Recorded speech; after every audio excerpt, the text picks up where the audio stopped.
So, Professor Footsforts, you were saying that the match that ignited the fuse that set off the not-so-great war was struck by Lady Chatterley of the Pinkerton Pranksters. I'm afraid so, Calcutta. And it all started when she launched the Hindenburger conspiracy? It was a school project. Lady Chatterley had me design a contraption she called the Root-Blanc. And it was the device to capture peasant kraut gas to fill the great Hindenburger Zeppelin. Of course, it was all folly, but the press thought it was real, and the Krauts, of course, were not amused. And this is when Professor von Snipe vowed revenge? Von Snipe knew that Lady Windermere was traveling through North Africa, and he was aware that Sultan Abdullah Othman Ottoman had a strong desire for Western women. Surely he wasn't planning to kidnap Lady Windermere? He meant to add her to his harem. Gadzooks, man!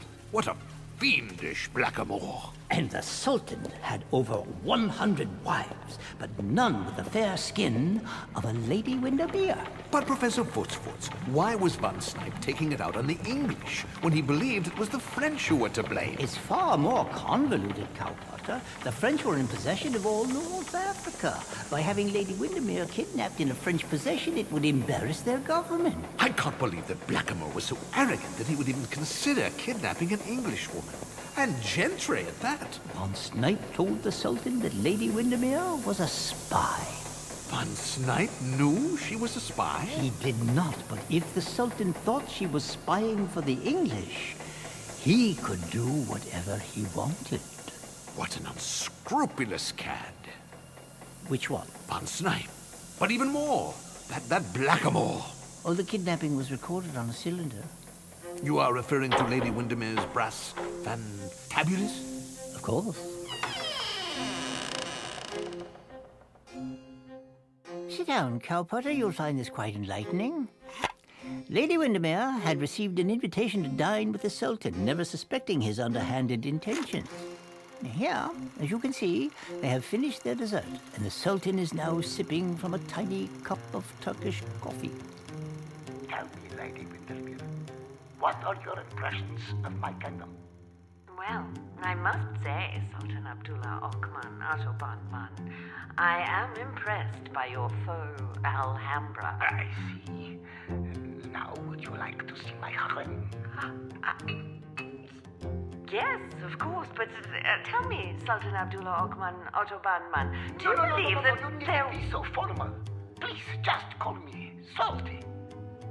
Oh, well then, Salty, do you believe Please, that they will I will answer be... your questions later. Now, shall we? Me show you my harem.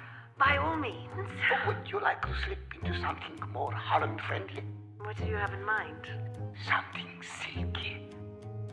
Ah, I think not. Well, then, perhaps later. This way to the harem. How many wives do you have, Salty? Never enough. I'm fast ahead here. Here we are. Lady Windermere, welcome to Salty's harem.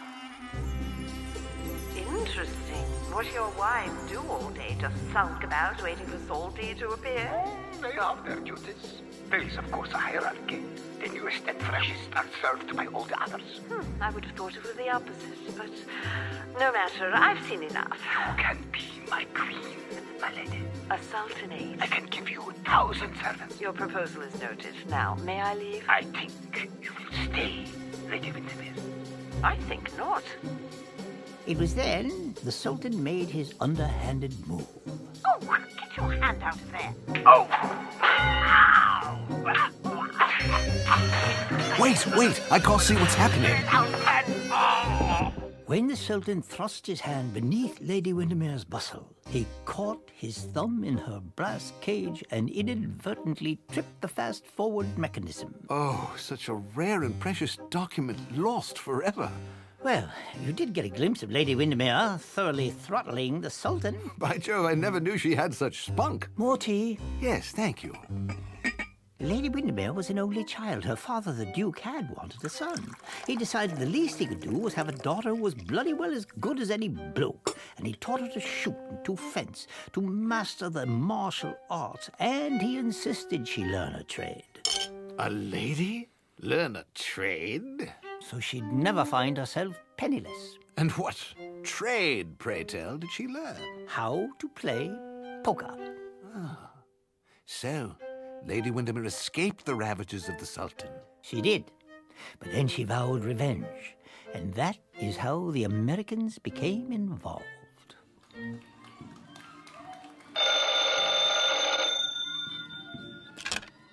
Hello? Is this the Hoochie Coochie Man? Oh, that's who I am. And who is this? Lady Windermere.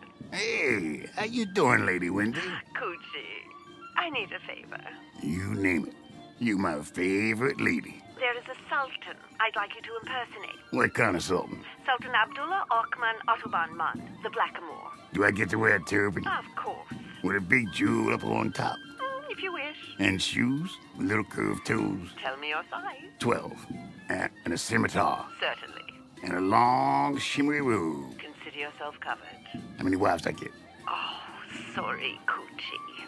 My budget is such your harem has to stay behind. Damn. Can you catch the next Zeppelin and be in London by the weekend? That's a big hop from down here in New Orleans. Make it Monday, you'll have a suite at the Regent. That's cool. Oh, and Coochie, work on your accent. Which one? The Blackamoor.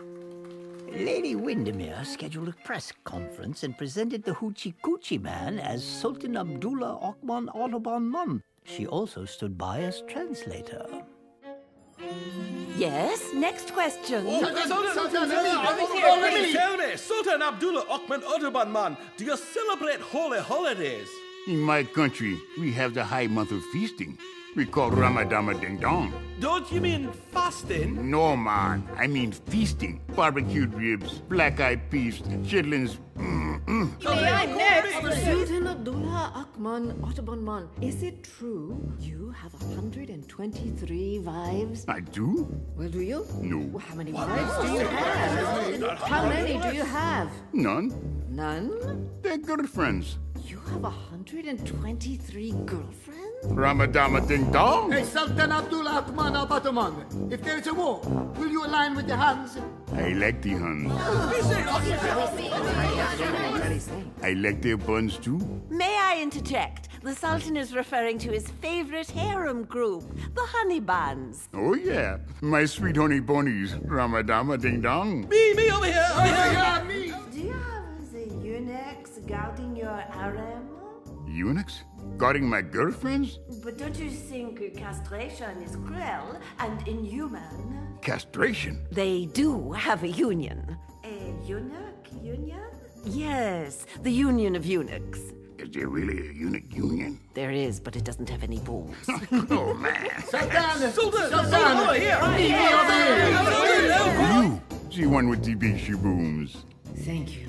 Do you believe there will be a war? There is always going to be war. Why is there always war? Because we human beings, we love to kick ass. Ramadan Ding Dong. That's all. Thank you. Good day. I think that went pretty good.